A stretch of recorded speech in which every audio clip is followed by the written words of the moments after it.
Let's look at the reverse now. Poverty leads to disability. We've just looked at disability leading to poverty, but the opposite is equally true. And this can happen in many different ways. Overburdened and impoverished family not able to meet basic needs. This is so true with families with a large number of children. When you have 6, 7, 8, 10 children to look after, the basic needs, food, shelter, clothing, quality education are not being provided to these children. When the basic needs are not being provided, it eventually will lead to some sort of disability. Because if you don't get the right nutrition, if you don't get the right protection from hot or cold temperatures, you will certainly end up sick. With more sickness, you will end up weak. With more weakness, you will not be able to pay attention in class. And that can be seen in our classrooms. When children come without a breakfast from home, what they are thinking of, not the English lesson or the math lesson or the science lesson that the teacher is trying to do. They are thinking of when the recess will happen, when they can go out and get something into their stomachs. And so they're not focusing, they're not concentrating on the learning, and until that recess happens, they are not going to be able to pay attention. Poor nutrition and poor body defense against disease. Nutrition, getting the right meal at the right time, is important. And a balanced meal. You need all the nutrition that you can for a healthy body to function. Without complete proper nutrition, your defense mechanisms against diseases will weaken, and when that weakens, you will be prone to sickness consistently, more frequently and regularly, which will prevent you from getting a good education and eventually lead to a disability. Illiteracy and lack of awareness about health and welfare. Many parents even today are illiterate.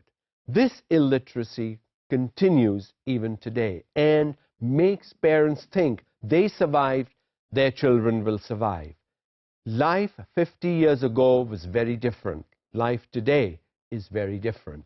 So as parents, we need to look 50 years beyond for our children, not 50 years behind when we were children.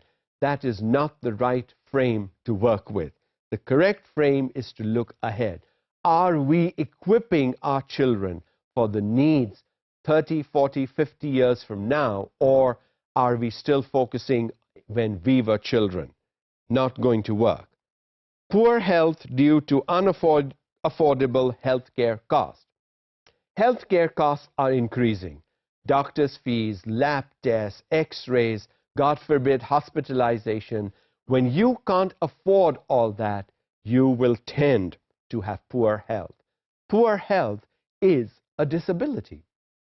So what do? We need to make sure that all children get an education so that at least they will be independent for themselves alone, not a family. Lack of access to basic services that prevent disability.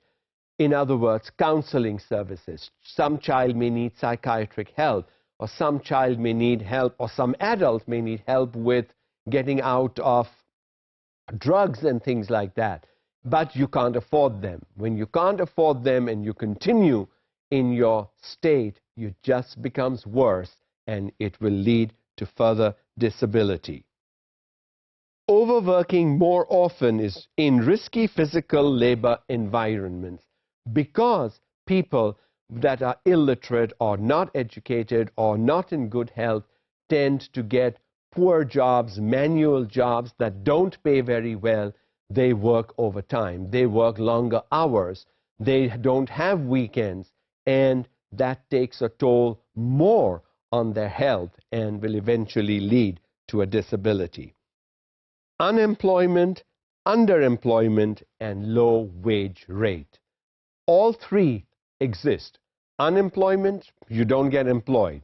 If you get employment because there are conditions like you must have 5% of your employees with disabilities, and so you get 1 or 2 people in to fulfill that government decree, and you don't pay them enough. So low wage rate also will lead to some form of disability, because you will not be able to meet the cost of inflation and live a normal, healthy life.